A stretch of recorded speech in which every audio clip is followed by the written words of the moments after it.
In the name of God, the most gracious, the most merciful. Peace be upon you all. Welcome to another session of From the Desk of Ghamidi. Our discussion in the 23 question series continues with Ghamidi Sahab. Today is the 47th session in that series. The topic of the first revelation and the Cave of Hira is under discussion. Today we are starting the 5th episode on this topic. Ghamidi Sahab, thank you very much for being here and for your time. In the previous 4 episodes, the narration from Sahih al-Bukhari, where the incident of the first revelation and the Cave of Hira came under detailed discussion, was examined. The scholarly questions that you raised on it in light of the Quran and after analysis of its text had brought us to the point where another parallel, independent and separate narration exists in the Sirah of Ibn Hisham, which you had begun to study.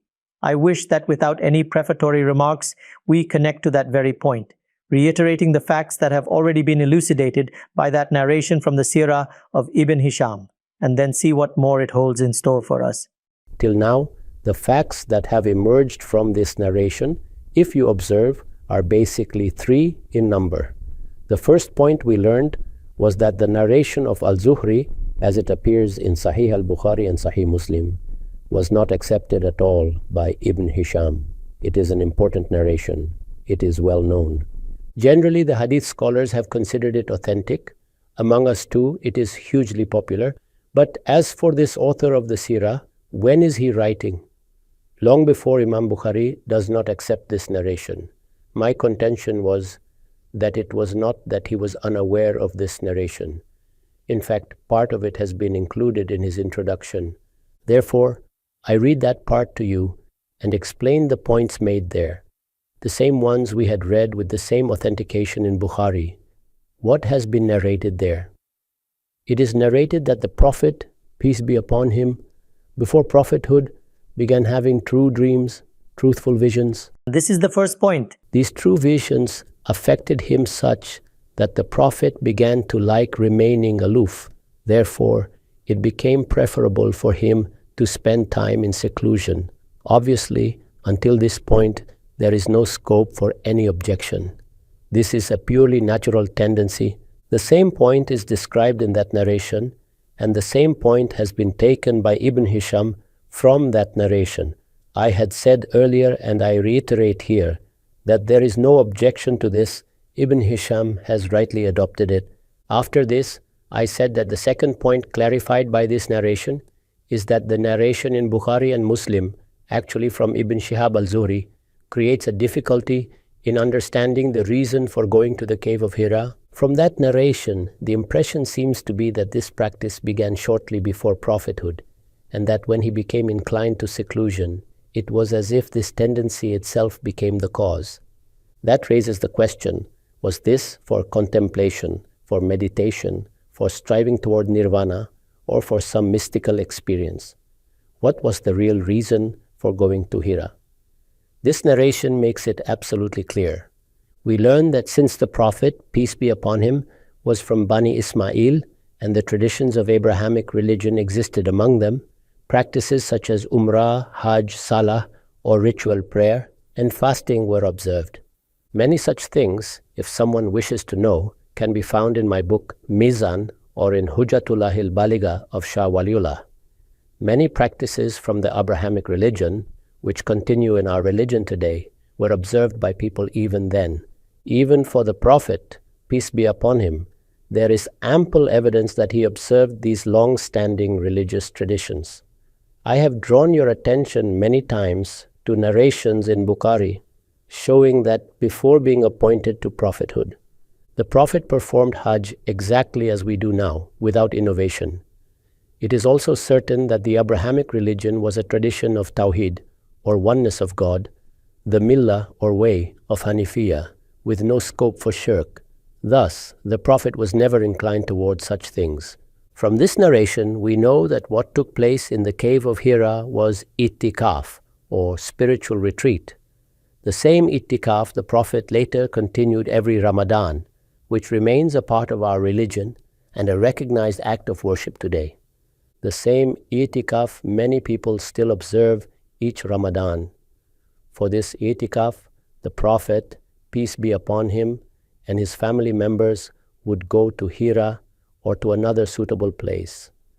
As I have mentioned before, this was a tradition established by the Prophet's grandfather.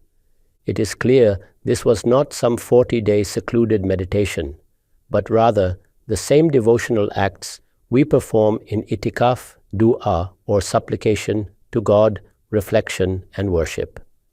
He would go with his family and, as we will read further, others would also be there. The poor would also come and they would be fed. Thus, acts of goodness and piety were carried out during this month of Ramadan. This shows that the month of Ramadan was special even before, and the Quran was also revealed in this month, which was then made the month of fasting for us. These points are established from this narration. The third and final point we learn is what exactly happened in the Cave of Hira. The narration of Al-Zuhri in Bukhari, and quoted by other hadith scholars as well, tells us that the Quran's revelation began there, with the first revelation being the initial verses of Surah Al-Alaq. That is why this view is widespread, due to the influence of that narration. But Ibn Hisham explains that nothing of the sort occurred.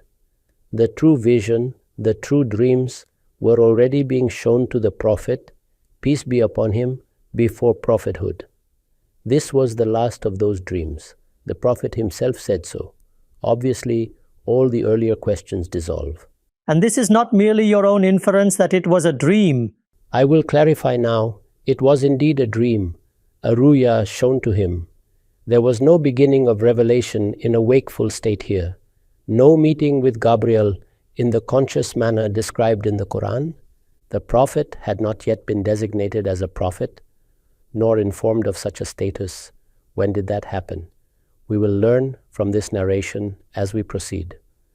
For now, we see that in this dream, Archangel Gabriel came within the dream and introduced the Quran, the book that was to be revealed upon the Prophet. The angel who was to come later introduced himself, but he had not yet come in reality. Why do I say he had not yet come? Because no one actually comes in a dream. Things are enacted symbolically in dreams. When we say we saw a certain elder or figure in a dream, it is symbolic. Thus, in the dream, the Quran was shown. We know that the Quran was not revealed in the form of a physical book. Gabriel did not descend from the heavens with a bound volume. Rather, it was revealed upon the pure heart of the Prophet in oral recitation, and the Prophet recited it orally to the people.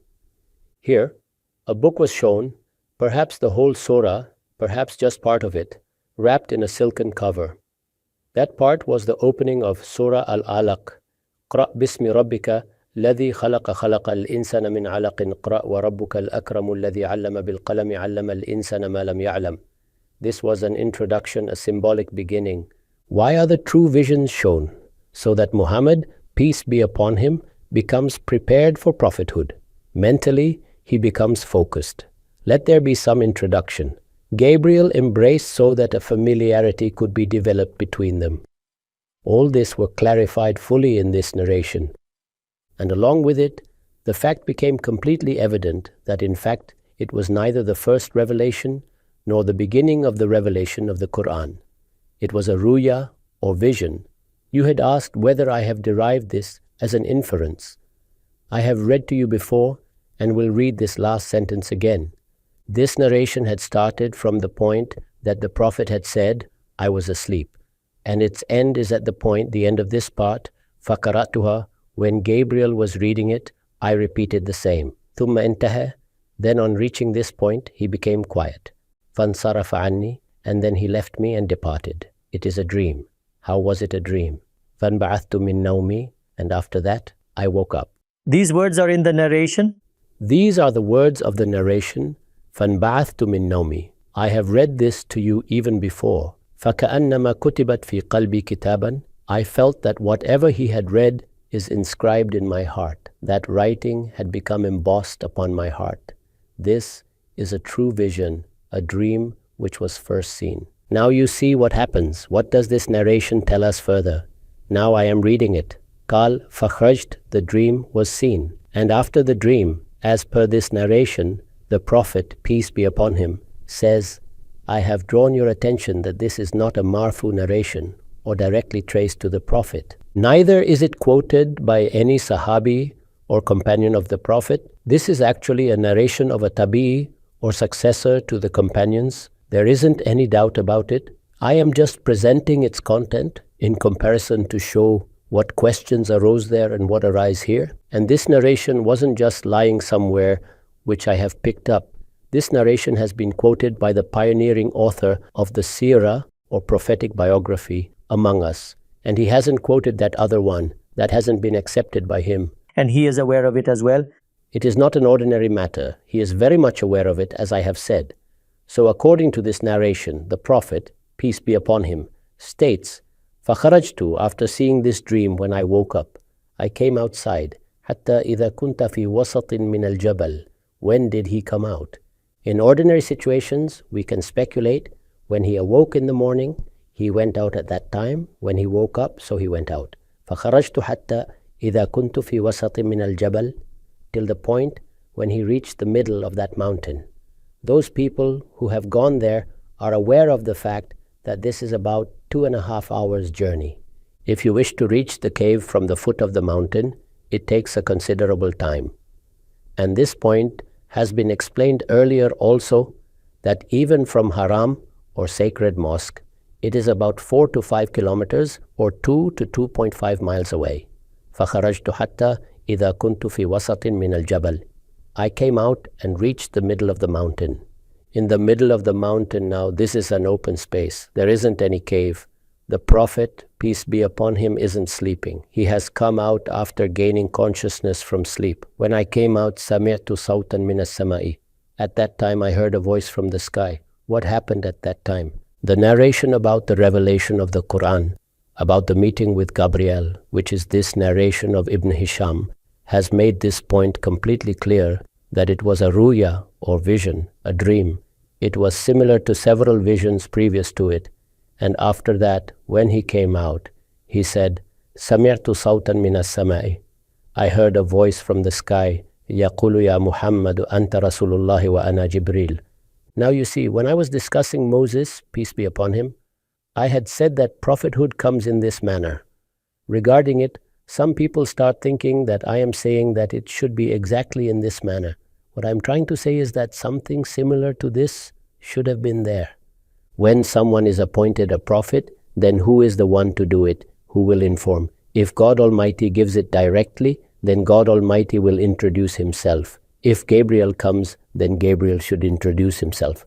And what should be the first thing to say?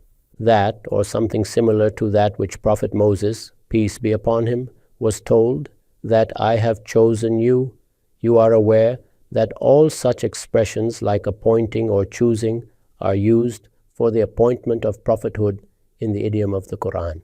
So what did he say? Ya Muhammadu anta Rasulullahi. You have been made the prophet of God. This was the first point that he stated. This should have happened. This should have been said. Anta Rasulullahi. You have been appointed as the prophet of God. And what was the second point? Wa ana Jibrilu, and I am Archangel Gabriel. And the ambiguity in that narration was it wasn't clear as to who had come? It wasn't known as to who had come, who went away, and who came and talked. There the situation was this. Still, there isn't any objection, as it was a dream, a ruya, or vision. Since in a vision, all those situations that have been described there can be experienced.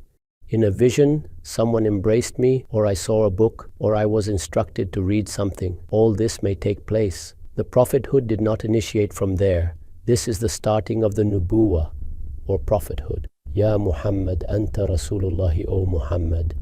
You have been appointed the prophet of God. Wa ana Jibril, and I am Gabriel. What was there if you have noted? God Almighty said, Inni anallahu, I am God. I am the creator of this universe. I am the Lord of this universe who is talking. He introduced himself, and after that, he said to Prophet Moses, peace be upon him, you have been appointed. Here, Gabriel introduced himself. And where did he do it? Under the open sky. He was standing in the middle of the mountain. There isn't any ambiguity. There is no confusion. It is not occurring inside a cave. No one is embracing anyone. Nothing of that sort. I am Gabriel, and you have been appointed as the prophet of God. The prophet, peace be upon him, said, Qala, farafa'tu ra'si ila samai anduru. He heard a voice. Naturally, upon hearing the voice, he raised his head towards the sky, looking all around to see what its source was. And what did he see? فَإِذَا جِبْرِيلُ فِي صُورَةِ رَجُلٍ صَافٍ قَدَمَيْهِ فِي أُفُقِ السَّمَاءِ. Behold, it was Gabriel. Previously, there had already been an introduction with Jibril in a dream. Now, his name was also made known to him. That is, in the dream, he had become somewhat familiar with him, and now Jibril introduced himself by name as well. So, what happened? فَإِذَا جِبْرِيلُ فِي صُورَةِ رَجُلٍ صَافٍ قَدَمَيْهِ فِي أُفُقِ السَّمَاءِ. That is, Gabriel was before him in the form of a human being, standing with both feet together, stretching across the entire horizon. This was the scene, and he said, يَقُولُ يَا مُحَمَّدُ أَنْتَ رَسُولُ اللَّهِ وَأَنَا جِبْرِيلُ. O Muhammad, you are the messenger of God, and I am Gabriel. The Prophet, peace be upon him, said, وَقَفْتُ أَنْظُرُ إِلَيْهِ. I kept standing and watching him. There was no anxiety, no fear, no restlessness. He simply remained standing. فَوَقَفْتُ أَنْظُرُ إِلَيْهِ فَمَا أَتَقَدَّمُ وَمَا أَتَأَخَّرُ. I did not advance, nor did I retreat. That is, he remained still, watching. وَجَعَلْتُ أَصْرِفُ وَجْهِي عَنْهُ فِي آفَاقِ السَّمَاءِ. And I turned my face away from him towards the horizons of the sky. Naturally, this would have been the case, for when one beholds Jibril in such magnificence, one would also want to see what else is around, what else is taking place. The Prophet, peace be upon him, said, قال فما أنظر في ناحية منها إلا رأيته كذلك. Wherever I looked, I found him the same. That is, there was nothing else, only him stretching across the open horizon. فما زلت واقفا ما أتقدم أمامي وما أرجع ورائي. I continued standing as I was. I did not move forward, nor did I retreat backward. He neither fled in fear nor rushed home. He did not exclaim, Zammiluni, Zammiluni, or cover me, cover me. He simply remained standing as he was. ما أتقدم أمامي وما أرجع وراي حتى بعثت خديجة رسولها في طلبي. I neither stepped forward, nor did I step back, until Khadijah sent her messengers in search of me. Lady Khadijah, may God be pleased with her, sent some people to search for the Prophet, peace be upon him, since he had left the cave, and then this incident had taken place, correct? We had known earlier that she had been accompanying him. While in the cave, she was not at home. She sent some messengers. From this, we learned that there were more people present. That is, she would not have gone from there to Makkah to send out messengers, would she? Other people were there. حتى بعثت خديجة رسلها في طلبي, to the extent that Khadijah sent her messengers in search of me. فبلغوا أعلى مكة, and they reached the upper parts of Makkah. ورجعوا إليها, and then they returned to her. Obviously, they would have taken a different route to find him. وأنا واقف في مكاني ذلك. And I was standing in that very place, meaning I kept standing there, neither stepping forward nor back. ثم انصرف عني. Then Gabriel left me. This was the experience. This was the first experience. In this way, Archangel Gabriel introduced himself, according to this narration. Further details will appear from the Quran. So it happened that the Prophet, peace be upon him, remained standing in this way. There was no hesitation, no blinking of the eyes. He observed, he listened, and what was the conversation? One point was, who am I? And what was said there? I am God Almighty. And what was said here? I am Archangel Gabriel. The second point, you have been appointed as the Prophet of God Almighty, meaning the information about his position was given. There was no Quran recited, no revelation of the first surah of the Quran, nothing else happened. The news of his designation to this position was given, and Archangel Gabriel introduced himself. Now, according to this narration, see what the Prophet, peace be upon him, does. وَانْصَرَفْتُ رَاجِعًا إِلَى أَهْلِي. Then I returned to my family. meaning to Lady Khadijah, and there would be children there as well. حتى أتيت خديجة till I reached Khadijah, فجلست إلى فخذها ملزقا إليها, and I sat beside her, leaning on her thigh. فقالت, she said, Ya Aba al-Qasim, O Abu al-Qasim. This is the kunya or honorific title of the Prophet, peace be upon him. The full name of the Prophet, peace be upon him, is Abu al-Qasim Muhammad Ahmad. Abu al-Qasim is the kunya, Muhammad is the title, and Ahmad is the name. I have explained this earlier. فقالت يا أبا القاسم أين كنت? She said, O Abu al-Qasim, where were you? Where have you been? فوالله لقد بعثت رسلي في طلبك. By God, I sent messengers in search of you. حتى بلغوا مكة ورجعوا لي, until they reached Makkah and returned to me. Earlier it was stated that they even went to the upper region of Makkah and returned, but you were not found, and you had not returned either. ثم حدثتها بالذي رأيت. Then I narrated to her whatever I had seen. In another narration, it is mentioned that he came worried and said, Zammiluni, Zammiluni, cover me, cover me. And some blankets were placed over him. We read all this in that narration. Yes. After that, ذهب عنه الروع. The feeling of fear gradually left him. Here, do you find any trace of fear, hesitation, restlessness, or anxiety? Any request to be covered with a blanket? No, there isn't. Now see the conversation taking place. ثم حدثتها بالذي رأيت. Then I narrated to her whatever I had seen. فقالت, she said, أبشر يا ابن عمي, rejoice, O son of my uncle, واثبت and be steadfast. فوالذي نفس خديجة بيده إني لأرجو أن تكون نبي هذه الأمة. By the one in whose hand is the soul of Khadijah, I truly hope that you have been made the prophet of this community. Subhanallah. This was her first impression upon hearing this. It is possible that at this moment she also mentioned the points we saw earlier in the narration of Al-Zuri, such as, you help the poor and care for the orphans. It is possible she said that, but here only this is recorded. She said this. Now what was in the other narration? It said that when the Prophet, peace be upon him, had recovered somewhat, when the sadness subsided and the fear vanished, he got up and was able to speak, and she accompanied him to her cousin Waraqa ibn Nawfal. Here, see what happens. ثُمَّ قَامَتْ فَجَمَعَتْ عَلَيْهَا ثِيَابَهَا. Then Khadijah got up, not the Prophet, peace be upon him, and wrapped her clothes around her as if preparing to go somewhere. She took her cloak, فانطلقت إلى ورقة بن نوفل بن أسد بن عبد العزى بن قصين وهو ابن عمها. And she set out to Waraqa ibn Nawfal ibn Asad ibn Abd al-Uzza ibn Qusay, who was her paternal cousin. All this is happening in the cave? Yes, all this is taking place in the cave. She got up, covered herself, and went to Waraqa ibn Nawfal. According to this narration, she went alone.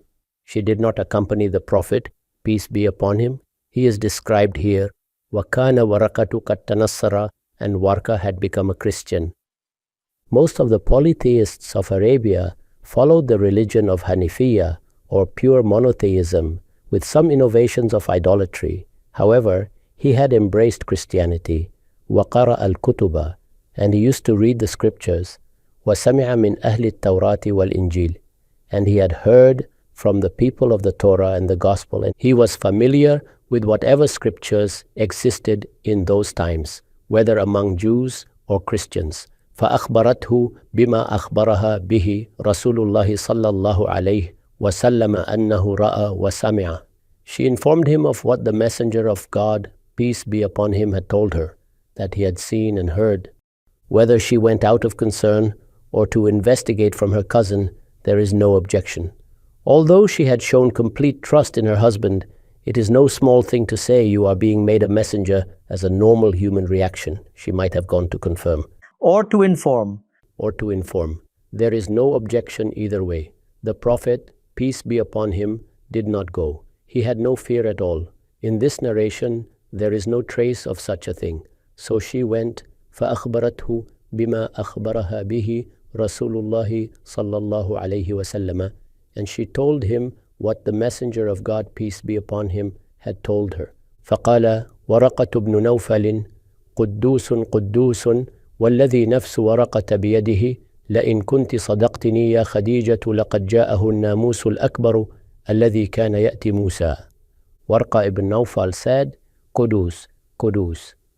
By the one in whose hand is the soul of Warqa, if you are telling me the truth, O Khadijah, then indeed the great Namus or archangel who used to come to Moses has come to him.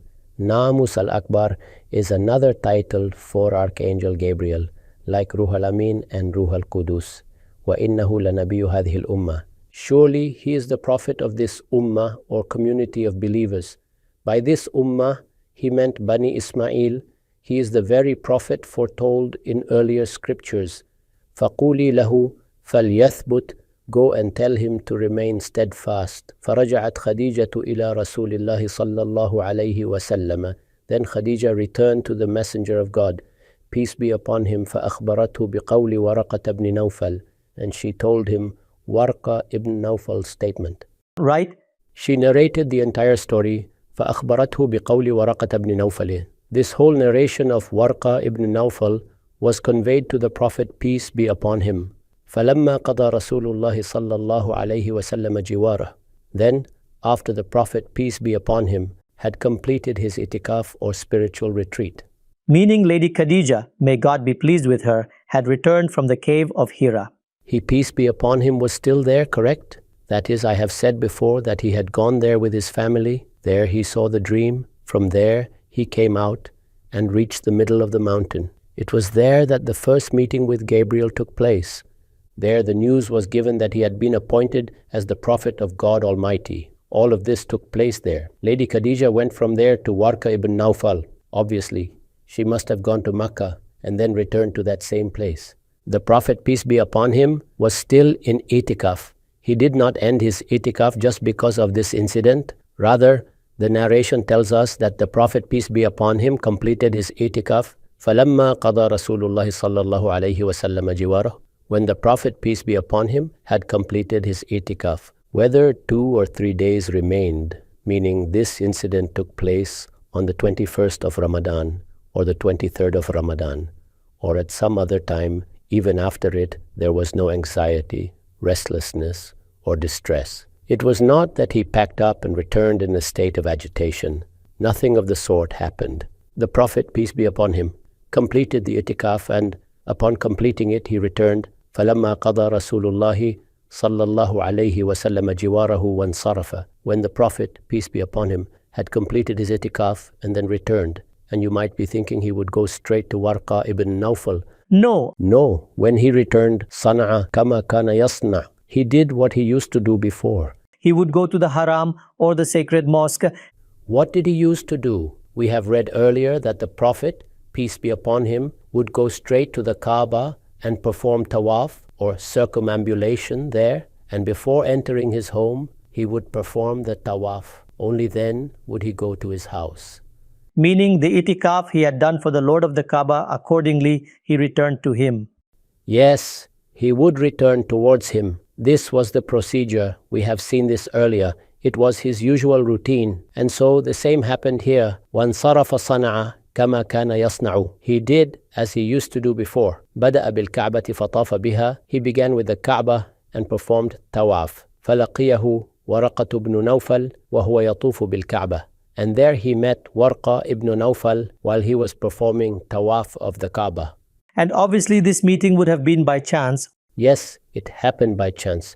He narrates further how it happened. وَهُوَ يَطُوفُ بِالْكَعْبَةِ.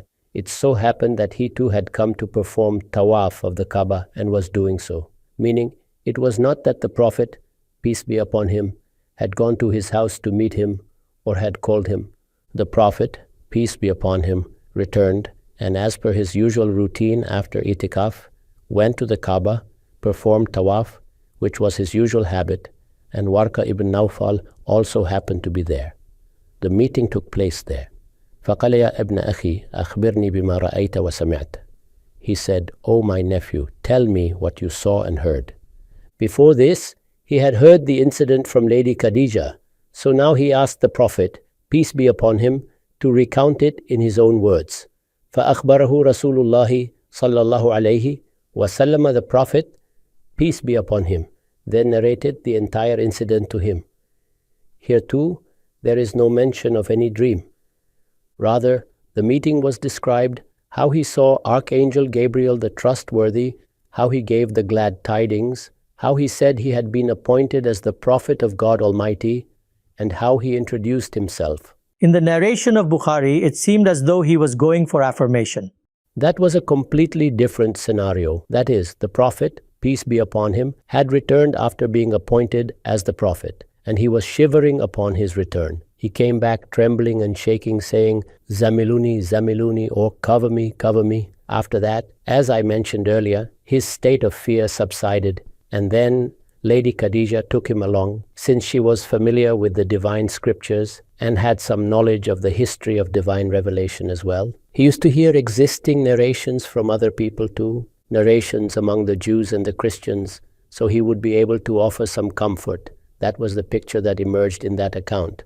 But here, none of those events are taking place. That is, the Prophet, peace be upon him, completed his Itikaf or seclusion in the mosque for worship. It was not the case that he abandoned his Itikaf. He completed it and returned according to his usual routine. Just as he used to go earlier to the Baitullah or house of God, he went to the Baitullah. He intended to perform tawaf or circumambulation of the Kaaba. When he went there for tawaf, Waraqa ibn Nawfal was also performing tawaf. It was there that this entire incident took place.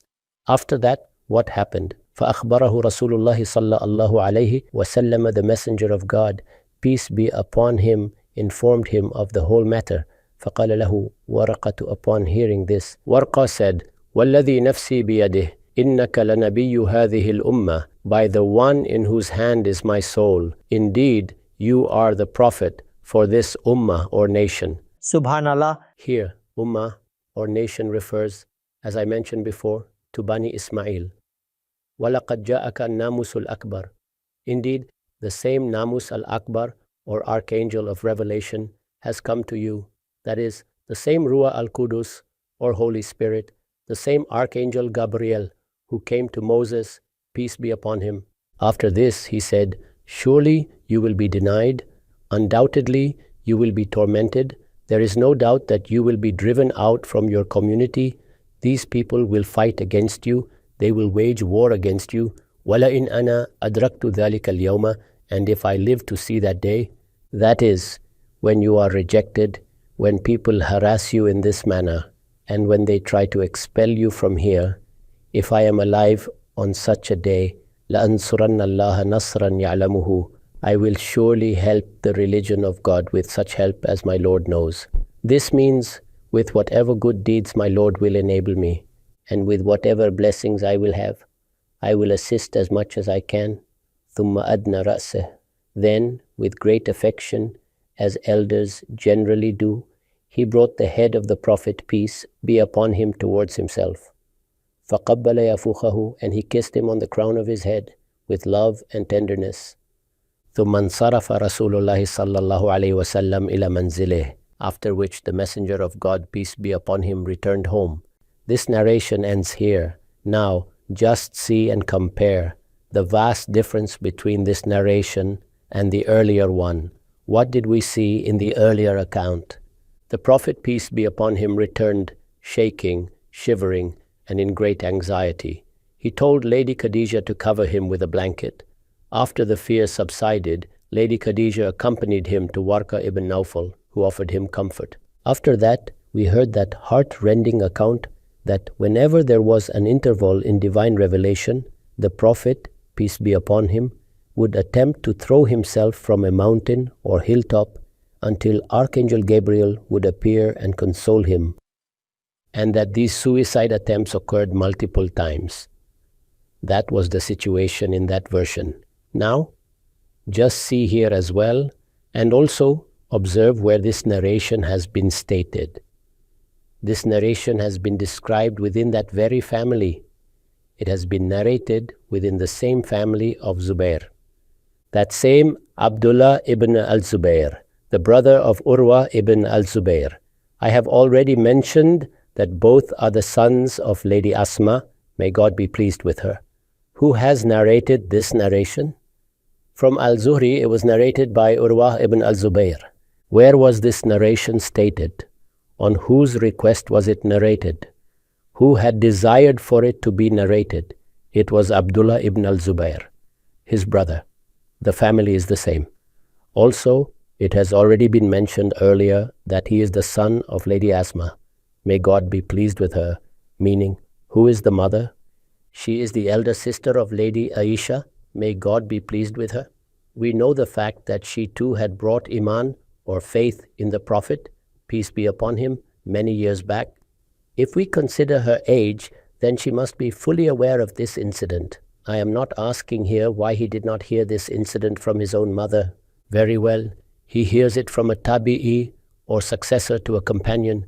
So can I dare to ask, does he not know about that incident? Why did he not respond by saying, "What are you talking about?" Meaning, the person who narrated this incident, why was he not told, "What is this you are narrating?" We are aware of this, and Lady Aisha has told us about it. She is our maternal aunt, and she has narrated this incident to us. All of this was not a part of it. The narration says he returned anxious and worried.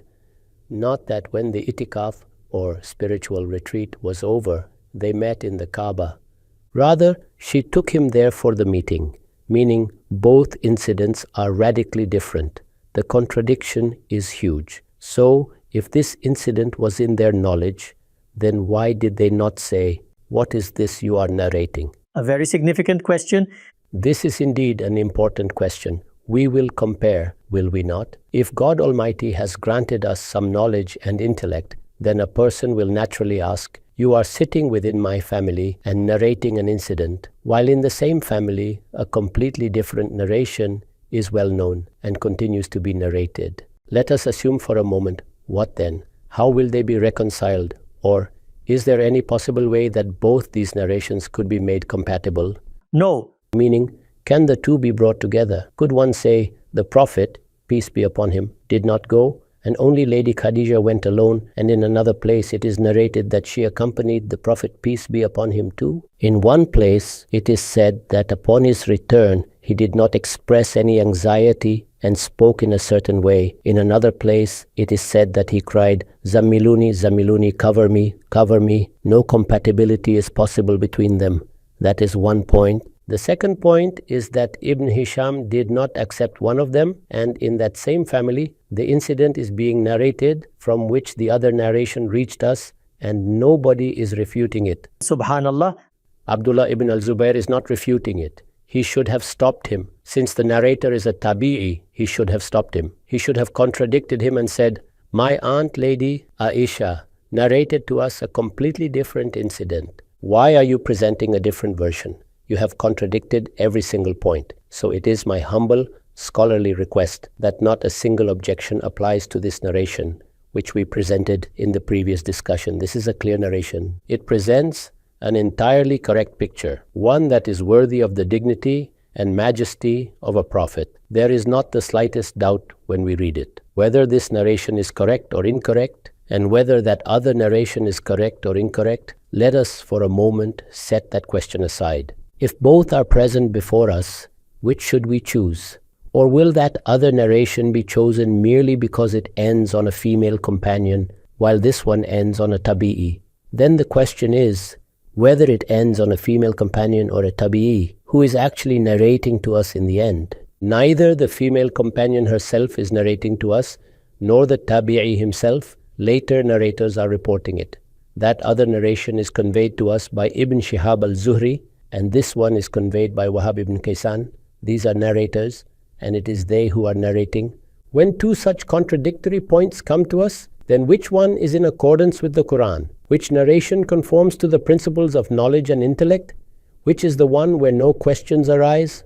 Which is the point where all objections are answered, leaving not even a single doubt? If we have to choose on the basis of narration how the first revelation came or how prophethood was bestowed, then why not this narration? And why did others not choose it when Ibn Hisham had chosen it? And he did not accept the other. And indeed he did not accept it meaning in this whole chapter, and I have said that he took a part of that narration. Meaning he was aware of it? Yes, he accepted its initial part. He took it from the same chain. After that, he quoted another incident. I am not commenting on that incident at the moment. And then this narration from Wahab ibn Kaysan comes to us, where there is not the slightest apprehension that any doubt could be raised.